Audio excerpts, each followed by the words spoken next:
আসসালামু আলাইকুম। বিডি নিউজে আপনাদেরকে স্বাগতম। সংবাদের শুরুতেই শিরোনাম, পরে বিস্তারিত। পশ্চিম তীরে 12,000 ফিলিস্তিনিকে আটক করেছে ইসরায়েল। এদিকে তেল আবিব ও আশকলন শহরের লক্ষ্যবস্তুতে হামলা চালালো ইয়েমেনি ড্রোন। আর জানিয়ে দেব, সিরিয়ার ভূখণ্ড দখল করা ইসরায়েলের নিন্দা আরব লীগের। জানিয়ে দিব, রুশ সেনাবাহিনীতে ভারতীয়দের সংখ্যা জানালো মোদী সরকার। সর্বশেষ জানিয়ে দিব, 18,000 ভারতীয়কে তাড়ানোর পরিকল্পনা ট্রাম্পের। শুনছিলেন সংবাদ শিরোনাম, এখন বিস্তারিত। তার আগে অনুরোধ থাকবে, ভিডিওতে একটি লাইক দিন এবং কমেন্টস করে জানিয়ে দিন কোন জেলা থেকে বা কোথা থেকে আমাদের সঙ্গে যুক্ত রয়েছেন। পশ্চিম তীরে 12,000 ফিলিস্তিনিকে আটক করেছে ইসরায়েল। সিরিয়ার ভূখণ্ড অবস্থিত জাফর জোনে দখলদারিত্ব কায়েম করা ইহুদিবাদী ইসরায়েলের নেতা জানিয়ে একটি প্রস্তাব পাশ করেছে আরব লীগ। 2023 সালের অক্টোবর থেকে এ পর্যন্ত ইহুদিবাদী ইসরায়েলের সেনারা ফিলিস্তিনের অধিকৃত পশ্চিম তীর থেকে কমপক্ষে 12,100 ফিলিস্তিনিকে আটক করেছে। ফিলিস্তিনের মানবাধিকার সংগঠন প্যালেস্টাইন প্রিজনার্স ক্লাব গতকাল নতুন এক প্রতিবেদনে এসব তথ্য জানিয়েছে। যখন ফিলিস্তিনের অবরুদ্ধ গাজা উপত্যকায় ইহুদিবাদী ইসরায়েল 14 মাসের বেশি সময় ধরে আগ্রাসন ও গণহত্যা চালাচ্ছে, তখন পশ্চিম তীরে দখলদার সেনাদের এই বর্বরতার কথা প্রকাশ হল। প্যালেস্টাইন প্রিজনার্স ক্লাব তাদের প্রতিবেদনে বলেছে, 12,000 ফিলিস্তিনদের মধ্যে পশ্চিম তীরের আল খলিল এবং অধিকৃত আল কোদাস শহর থেকে বেশিরভাগ ফিলিস্তিনিকে আটক করা হয়েছে। এ সময়ের মধ্যে 10,000-এর বেশি ফিলিস্তিনের বিরুদ্ধে প্রশাসনিক আটক আদেশ দেওয়া হয়েছে। আটক ব্যক্তিদের মধ্যে 440 জন নারী এবং 795টি শিশু রয়েছে। যেসব বন্দীর বিরুদ্ধে প্রশাসনিক আটক আদেশ জারি করা হয়েছে, তারা অনির্দিষ্টকাল ধরে বিনা বিচারে ইসরায়েলি কারাগারে থাকতে বাধ্য হবেন। তারা তাদের মুক্তির জন্য কোনো আইনজীবী সহায়তা নিতে পারবেন না। এছাড়া তাদের অনেককে বিসর্জন কারাগারে রাখা হয়েছে। দখলদার বাহিনী 151 জন সাংবাদিক আটক করেছে, যার মধ্যে 60 জন এখনও কারাগারে রয়েছেন। এসব সাংবাদিকদের মধ্যে গাজা উপত্যকা থেকে 5 নারী এবং 33 জন সাংবাদিক আটক করা হয়। তেল আবিব ও আশকলন শহরের লক্ষ্যবস্তুতে হামলা চালালো ইয়েমেনি ড্রোন। ইয়েমেনের সশস্ত্র বাহিনী ঘোষণা করেছে যে তারা ইহুদিবাদী ইসরায়েলের রাজধানী তেল আবিবের কাছে জাফা এবং মধ্য অঞ্চল ও আশকলন শহরে সফলভাবে ড্রোন হামলা চালিয়েছে। গতকাল শেষ বেলা এক বিবৃতিতে ইয়েমেনের সশস্ত্র বাহিনীর মুখপাত্র জেনারেল ইয়াহিয়া সারি এই কথা জানিয়েছেন। তিনি বলেছেন, ইয়েমেনের ড্রোনগুলোকে ইসরায়েলি ইন্টারসেপ্টেশন সেন্টিমেন্টের মাধ্যমে বাধা দিতে পারেনি। জেনারেল সারি বলেছেন, ইরানের সশস্ত্র বাহিনী আশকেলন এবং জাফা শহরের লক্ষ্যবস্তুতে সফলতার সাথে ড্রোন দিয়ে হামলা চালায়। এছাড়া ইয়েমেনের সেনারা ইরাকি প্রতিরোধ যোদ্ধাদের সাথে যৌথভাবে ইসরায়েলের দক্ষিণ অঞ্চলের গুরুত্বপূর্ণ স্থাপনাগুলোতে হামলা চালিয়েছে। এই হামলাও কয়েকটি ড্রোন ব্যবহার করা হয় এবং ইতিবাচক ফলাফল পাওয়া গেছে। বিবৃতিতে প্রতিশ্রুতি ব্যক্ত করা হয়েছে যে ইহুদিবাদী ইসরায়েলের অভ্যন্তরে এই ধরনের হামলা অব্যাহত থাকবে এবং গাজা উপত্যকায় ইসরায়েলি আগ্রাসন বন্ধ এবং গাজার উপর থেকে অবরোধ সম্পূর্ণভাবে প্রত্যাহার না করা পর্যন্ত ইয়েমেন থেকে হামলা অব্যাহত থাকবে। সিরিয়ায় ভূখণ্ড দখল করায় ইসরায়েলের নিন্দা করল আরব লীগ।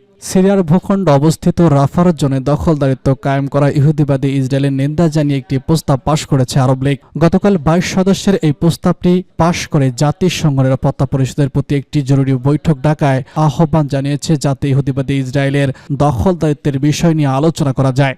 প্রস্তাবের বিষয়ে মিশরের পররাষ্ট্র মন্ত্রণালয় বিবৃতিতে জানিয়েছে, তারা বলেছে, সিরিয়ার ভূখণ্ড ইহুদিবাদী ইসরায়েলের দখলদারিত্বের ব্যাপারে আরব লীগের অবস্থান পরিষ্কার করার জন্য কায়রোর একটি বৈঠক হয়েছে। বিবৃতিতে বলা হয়েছে, অধিকৃত গোলান মালভূমি থেকে ইসরায়েলি সেনা প্রত্যাহার করার বিষয়ে চাপ সৃষ্টি করতে আরব লীগের প্রস্তাবে আন্তর্জাতিক সম্প্রদায়ের প্রতি আহ্বান জানানো হয়েছে।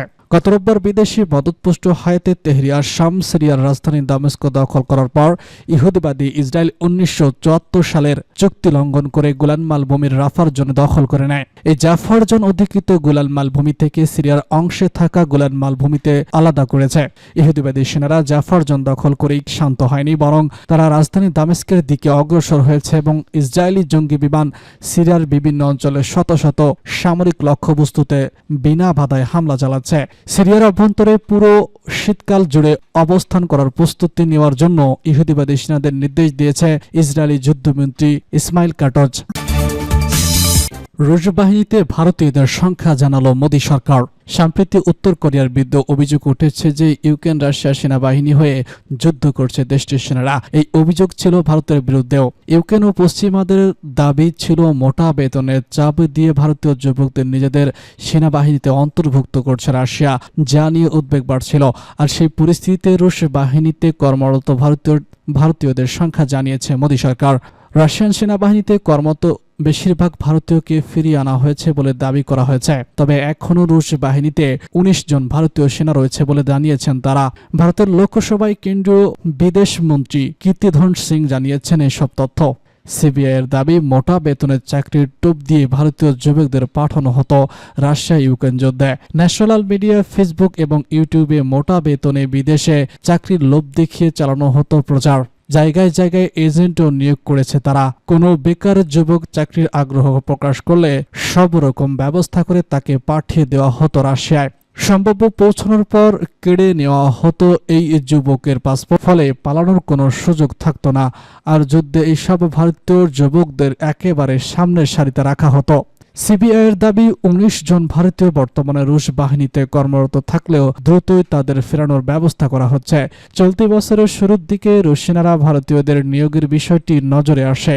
গত বছর রুশ সেনাদের সহযোগী হিসেবে চুক্তিভিত্তিক নিযুক্ত করা হয়েছিল প্রায় শতাধিক ভারতীয়কে।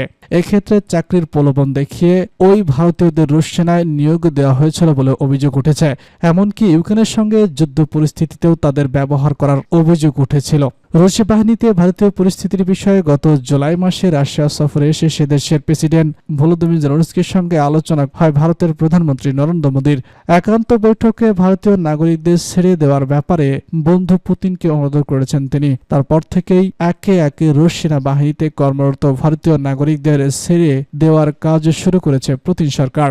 এবছরের বর্ষা অধিবেশনের শুরুতে ভারতের প্রতিবেশী মন্ত্রী এস জয়শঙ্কর লোকসভায় বলেছিলেন যে রাশিয়া ইউক্রেন সীমান্তে ১৯ জন ভারতীয় এখনও রাশিয়ান সেনাবাহিনীর সঙ্গে লড়াই করছে। তবে রাশিয়ার প্রেসিডেন্ট ভলোদিমির পুতিন প্রধানমন্ত্রী নরেন্দ্র মোদীকে আশ্বস্ত করেছেন যে তাদের সবাইকে শীঘ্রই মুক্তি দেওয়া হবে। তাদের কাছে মোট ৯১টি ভারতীয় নাগরিকদের মামলা রয়েছে যারা রাশিয়ান সেনাবাহিনীতে নিয়োগ পেয়েছিলেন। তাদের মধ্যে ৮ জন দুর্ভাগ্যক্রমে মারা গিয়েছেন, ১৪ জনকে ছেড়ে দেওয়া হয়েছে। তারা আমাদের সহায়তায় ফিরে এসেছেন। এখানে ৭০ জন ভারতীয় নাগরিক রয়েছেন যারা রাশিয়ান সেনাবাহিনীতে কাজ করে মুক্তির অপেক্ষায় রয়েছেন। ১৮,০০০ ভারতীয়কে তাড়ানোর পরিকল্পনা ট্রাম্পের। যুক্তরাষ্ট্রে প্রায় ২৮ লাখ ভারতীয় বংশোদ্ভূত মানুষ বসবাস করে। এদের একটি বড় অংশ অবৈধভাবে সেখানে রয়েছেন। আর নবনির্বাচিত মার্কিন প্রেসিডেন্ট ডোনাল্ড ট্রাম্প শপথ নিয়েছেন দেশ থেকে অবৈধ অধিবাসীদের তাড়াবেন। নির্বাচনী প্রচারণায় এই প্রতিশ্রুতি দিয়েছেন তিনি। ট্রাম্পের পরিকল্পনা অনুযায়ী প্রথম ধাপে প্রায় ১৫ লাখ অবৈধ অধিবাসীকে আমেরিকা থেকে বের করে দেওয়া হবে। আমেরিকার ইমিগ্রেশন অ্যান্ড কাস্টম কনফেকশন সম্প্রতি এর একটি তালিকাও করেছে। ভারতীয় গণমাধ্যম টাইম অফ ইন্ডিয়া জানিয়েছে, প্রাথমিকভাবে যুক্তরাষ্ট্র অবৈধ অধিবাসীদের যে তালিকা করা হয়েছে তাতে রয়েছে প্রায় ১৮,০০০ ভারতীয় নাগরিকের নাম। বেশিরভাগই ভারতের গুজরাট, পাঞ্জাব এবং অন্ধ্রপ্রদেশ থেকে যুক্তরাষ্ট্রে গিয়েছেন এবং অবৈধভাবে সেখানে বসবাস করছেন। আগামী বছরের ২০ জানুয়ারি ক্ষমতায় বসতে যাচ্ছেন ট্রাম্প। এরপর প্রথম দিনই অভিবাসন নীতিতে হাত দিতে পারেন তিনি। আর এরই মধ্যে তালিকায় থাকা ১৫ লাখ অবৈধ অভিবাসীকে নিজ দেখে ফেরত পাঠানো হবে। গেল বৃহস্পতিবার টাইম ম্যাগাজিনে দেওয়া এক সাক্ষাৎকারে ট্রাম্প বলেছেন, যুক্তরাষ্ট্র থেকে অবৈধ অভিবাসীদের তাড়াতে সেনাবাহিনীদের ব্যবহার করবেন তিনি। যদিও দেশটির অভ্যন্তরে সেনাবাহিনীর ব্যবহার নীতিগত রাখার আইন রয়েছে, কিন্তু ট্রাম্প অবৈধ অভিবাসীদের ওয়াশিংটনের জন্য হুমকি বলে মনে করছেন। ওয়াশিংটনের জন্য হুমকি মনে করে এমন সিদ্ধান্ত নিচ্ছেন।